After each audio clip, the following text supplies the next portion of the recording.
राजस्थान की 12वीं बोर्ड की परीक्षा माध्यमिक शिक्षा बोर्ड राजस्थान अजमेर द्वारा आयोजित आरबीसी की परीक्षाओं में राजनीतिक विज्ञान का कक्षा 12 का पेपर 21 अप्रैल को आयोजित होगा। 21 अप्रैल के पेपर के लिए वेरी वेरी इंपॉर्टेंट क्वेश्चन लेकर आया हूँ। 100% ये क्वेश्चन आपके एग्जाम में आने वाले हैं। मैंने पूरा एनालाइज किया, उसके बाद ही आपको पेपर बता रहा हूँ। अच्छी तरीके से पेपर को रट के चले जाना। आपके 60 नंबर यूं ही आ जाएंगे, 80 में से 60 नंबर यानी 80 नंबर 80% आपके ऐसे ही आ जाएंगे अगर इस मॉडल पेपर को आप रट लेते हैं। तो अच्छे तरीके से इसमें से क्वेश्चन आने वाले हैं। तो बात करते हैं इस पूरे मॉडल पेपर के बारे में। पहला है बर्लिन की दीवार है वो कब खड़ी की गई थी। तो बर्लिन की दीवार है वो आपकी कब खड़ी की गई थी, 1961 में खड़ी की गई थी। वेरी इंपॉर्टेंट क्वेश्चन है ये। आपके वस्तुनिष्ठ प्रश्नोत्तर आएंगे, 12 क्वेश्चन आएंगे, एक एक नंबर के होंगे। तो इनको आपको तालिका बनाकर ही उत्तर दे सकते हैं, क्योंकि आपके इसमें टाइम वेस्ट नहीं होगा। बाकी आप उत्तर संख्या एक लगाकर मतलब ये भी लिख सकते हैं, ठीक है। उच्च क्लासेस जोधपुर द्वारा संचालित ये मॉडल पेपर है, very very important model paper है आपके लिए। दूसरा है सोवियत संघ का विघटन है वो कब हुआ था। तो सोवियत संघ का जो विघटन है वो आपके हुआ था 1991 में। बी आपकी इसमें राइट आंसर हो जाएगा। उसी के साथ आपके लिए बता दूं, आपको एक विशेष सूचना आपके लिए, टेलीग्राम चैनल पर आपके लिए एक अलग से चैनल बना रखा है आरबीसी क्विज मिशन। तो उसमें आपके लिए वेरी वेरी इंपॉर्टेंट क्वेश्चन आते रहते हैं। क्विज चलती है राजनीति विज्ञान की शाम को 8:30 बजे। तो इस क्विज को जरूर ज्वाइन करना चाहिए आपको। अगर आपके मतलब एंड्रॉइड फोन आपके पास है तो टेलीग्राम को डाउनलोड करके आप वहाँ पर क्विज ज्वाइन कर सकते हैं। हमारे चैनल को सर्च करने के लिए आपको स्टडी 5 तो 5 तो 5 आपको लिखना होगा, वहाँ पर हमारा चैनल आपके पास आ जाएगा। आपके लिए क्विज चलती रहती है। तीसरा क्वेश्चन है दक्षिणी एशियाई संगठन जो सार्क है उसका गठन कब हुआ था। ये भी वेरी वेरी इंपॉर्टेंट क्वेश्चन है। इसका राइट आंसर हो जाएगा 1985 में सार्क का गठन हुआ था। सार्क में कितने देश आते हैं ये भी आपको अच्छे तरीके से याद रखना है। सार्क की फुल फॉर्म क्या है, पूरा नाम क्या है, ये भी आपको अच्छे तरीके से याद रखना है। दोनों इंपॉर्टेंट क्वेश्चन है, वेरी वेरी इंपॉर्टेंट है। पहले बता रहा हूँ एग्जाम में आपको देखने को मिलेंगे, बाद में मत कहना आपने बताया नहीं है। चौथा क्वेश्चन है परमाणु प्रौद्योगिकी के शांतिपूर्ण उपयोग और उसकी सुरक्षा से जो संबंध है, सुरक्षा से संबंधित संयुक्त राष्ट्र संघ की एजेंसी का नाम क्या है। तो उसका नाम है अंतर्राष्ट्रीय आणविक ऊर्जा एजेंसी। बी आपकी इसमें रिटर्न हो जाएगा।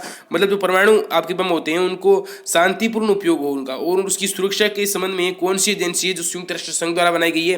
तो आपकी अंतर्राष्ट्रीय आणविक ऊर्जा एजेंसी है। उसी के साथ 5वां प्रश्न क्योटो के प्रोटोकॉल है उस पर वो किस देश में संपन्न हुए थे। तो वो आपके जापान देश में संपन्न हुए थे। बी आपके इसमें राइट आंसर हो जाएगा। 5वें का राइट आंसर हो जाएगा आपके बी। उसी के साथ छठा क्वेश्चन है भारत में क्योटो प्रोटोकॉल 1997 में उस पर हस्ताक्षर कब किए गए थे और इसका अनुमोदन कब किया गया था। तो वो आपके किया गया था 2002 में। ये भी वेरी वेरी इंपॉर्टेंट क्वेश्चन है। ऐसा क्वेश्चन आपके एग्जाम में 100% आएगा। उसी के साथ 7वां क्वेश्चन है राज्य पुनर्गठन आयोग की स्थापना कब की गई थी। ये भी अच्छा प्रश्न है, आपके एग्जाम में ऐसे प्रश्न बन सकते हैं। तो इसका राइट आंसर हो जाएगा 1953 में राज्य पुनर्गठन आयोग की स्थापना की गई थी। राज्य पुनर्गठन आयोग क्या होता है इसके बारे में प्रश्न आ सकता है, अच्छे तरीके से बुक से पढ़ के जाना है। बाकी टेलीग्राम चैनल पर मैं आपको उपलब्ध करा दूंगा इन सभी की पीडीएफ वगैरह। उसी के साथ 8वां क्वेश्चन है 1959 में कांग्रेस सरकार ने संविधान के किस अनुच्छेद के अंतर्गत केरल की जो कम्युनिस्ट सरकार है उसको बर्खास्त कर दिया था।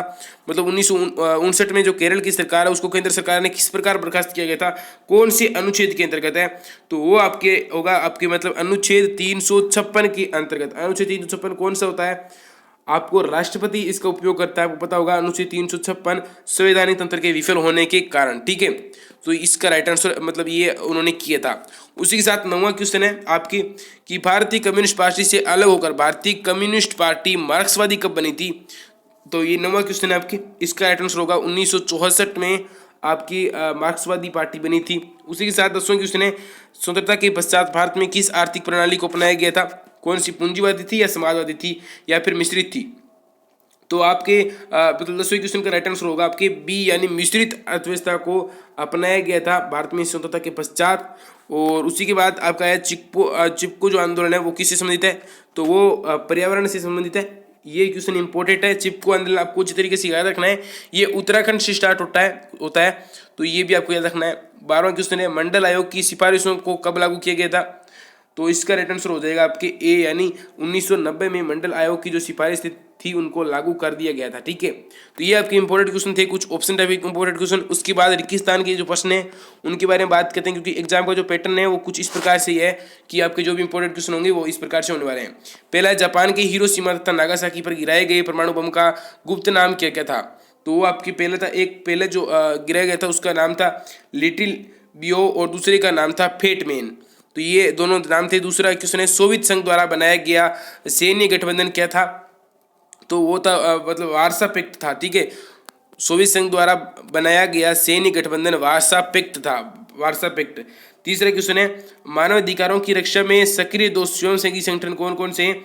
तो आपकी एमनेस्टी इंटरनेशनल भी है और ह्यूमन राइट्स वॉच भी, ये दोनों मानव जो अधिकार होते हैं उनकी रक्षा में सक्रिय भागीदारी निभाने वाले दो संगठन हैं। उसी के साथ चौथा क्वेश्चन है, स्वतंत्र भारत के प्रथम उप प्रधानमंत्री और गृह मंत्री कौन थे? तो ये थे सरदार वल्लभ भाई पटेल, जिन्होंने मतलब जिनको लौह पुरुष भी कहा जाता है, एकीकरण में इनका बहुत ज़्यादा योगदान था।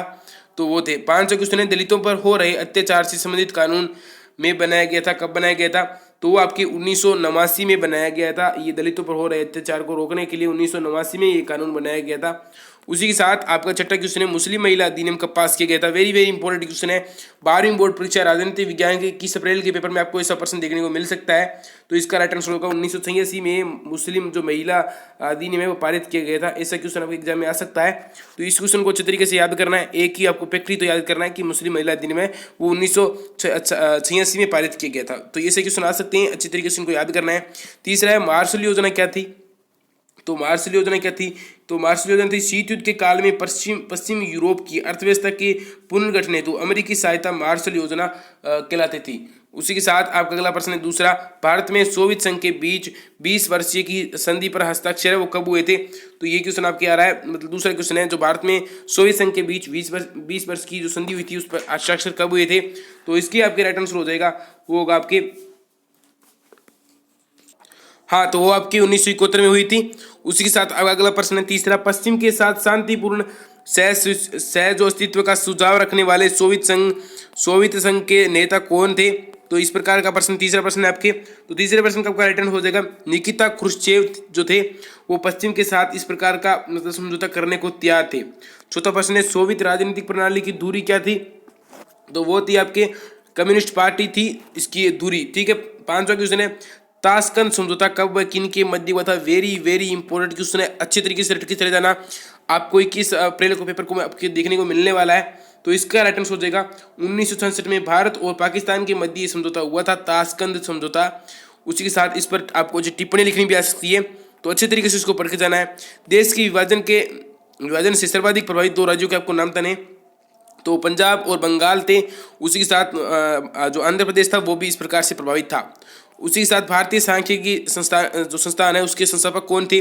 सातवां क्वेश्चन ये है, तो उसके संस्थापक थे पीसी महालबोनी जो थे इसके संस्थापक थे। प्रथम पंचवर्षीय योजना के योजनाकार कौन थे? वेरी वेरी इंपॉर्टेंट क्वेश्चन है आपके। आठवां क्वेश्चन है, वेरी वेरी इंपॉर्टेंट क्वेश्चन है। तो इसके संस्थापक थे के.एन. राज प्रथम पंचवर्षीय योजना के योजनाकार थे। ये क्वेश्चन आपके इंपॉर्टेंट है। उसी के साथ नौवां प्रश्न है, पंचायती राज की स्थापना कौन से संवैधानिक संशोधन के द्वारा हुई थी? तो वो आपकी हुई थी 73वें संविधान संशोधन के द्वारा पंचायती राज की स्थापना हुई थी। उसी के साथ आपका अगला प्रश्न है, सूचना के अधिकार के आंदोलन की शुरुआत कहाँ से हुई थी? सूचना का जो अधिकार है उसके आंदोलन की जो शुरुआत है वो आपकी कहाँ से हुई थी?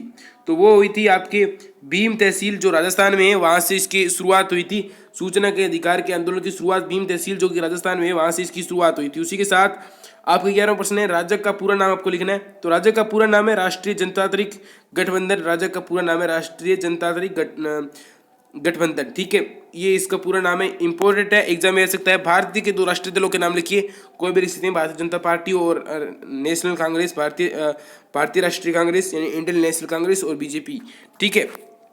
उसी के साथ आपका चौथा क्वेश्चन है, लघुतरात्मक क्वेश्चन आएंगे चौथे में, 50 शब्द में आपको उनके उत्तर लिखने हैं अधिकतम में आपको, और लगभग ये इस प्रकार से प्रश्न रहने वाले हैं। तो ये भी क्वेश्चन आपके इंपॉर्टेंट है, इनको भी मैं हल करवाने वाला हूँ। पहला, शीत युद्ध के दायरे से क्या आशय है? शीत युद्ध के दायरे से ये आशय है कि ऐसे क्षेत्र जहाँ विरोधी खेमों में बंटे देशों के बीच संकट के अवसर आए, युद्ध हुए या युद्ध होने की संभावना बनी लेकिन बातें एक हद से अधिक नहीं बढ़ी, उसे शीत युद्ध कहते हैं, उसे शीत युद्ध का दायरा कहते हैं, ठीक है, ये इंपॉर्टेंट है। उसी के साथ पांचवा, गुट निरपेक्ष आंदोलन की आलोचना के दो आधारों को आपको स्पष्ट करना है। गुट निरपेक्ष जो आंदोलन है उसकी तो इसी कौन सी, एक तो सिद्धांतहीनता होगी आपकी, दूसरी है अस्थिरता की नीति।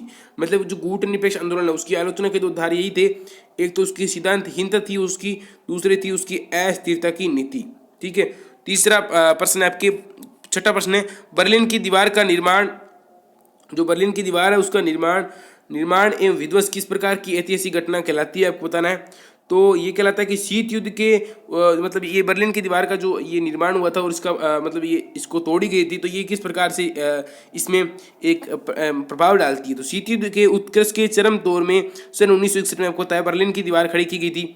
ये घटना शीत युद्ध में एक चरम बिंदु बन गई थी। उसी के साथ प्रतीक रही है। उसी के साथ 1989 में पूर्वी जर्मनी की आम जनता ने इसे गिरा दिया था। ये घटना जर्मनी के एकीकरण मतलब एकीकरण और इसकी आज़ादी के खेमे में स्थापति तथा शीत युद्ध की समाप्ति की शुरुआत थी। तो इस प्रकार से ये बहुत इंपॉर्टेंट रहने वाली है। पारस्परिक जो सुरक्षा है उससे क्या सी है, और श्रीलंका की प्रमुख सफलताएं कौन कौन सी है बताना है। तो श्रीलंका की कुछ प्रमुख सफलताएं हैं, आपको इनके बारे में बताना है।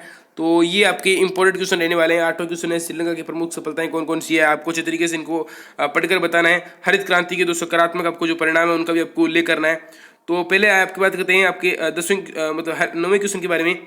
तो हरित क्रांति के कौन कौन से परिणाम थे, हरित क्रांति से क्या क्या परिणाम हुए थे उनके बारे में बात करते हैं। तो हरित क्रांति से क्या हुआ था, हरित क्रांति से आपके खेतीहर पैदावार में सामान्य किस्म का इजाफा हुआ था। ज़्यादातर गेहूं की पैदावार बढ़ी थी और देश में जो है खाद्यान्न की उपलब्धता है वो क्या आपके में बढ़ोतरी हो गई थी। उसी के साथ हरित क्रांति के कारण मध्यम श्रेणी है उसके जो भूस्वामित्व वाले किसानों का उबार हो गया था।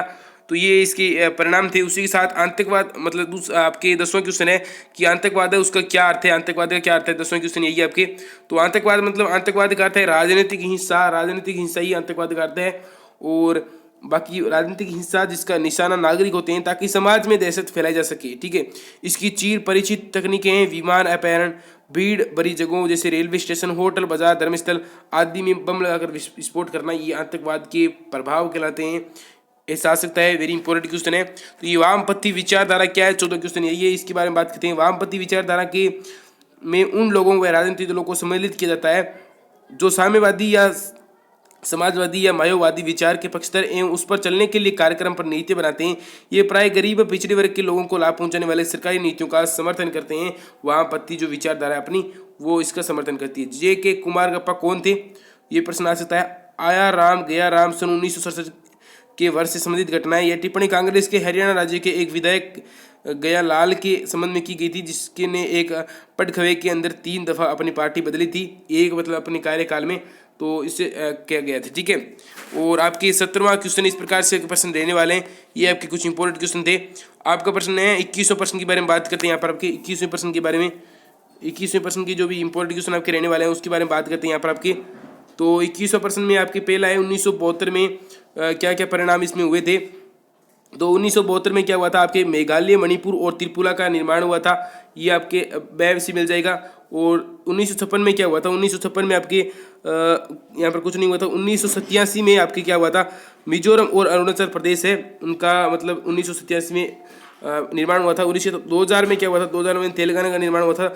2014 में हुआ था। 2000 में छत्तीसगढ़, उत्तराखंड और झारखंड का निर्माण हुआ था। इस प्रकार से आपके इंपॉर्टेंट क्वेश्चन थे। तो आज की वीडियो में इतना ही, मिलते हैं अगले वीडियो में। तब तक के लिए जय हिंद, जय भारत।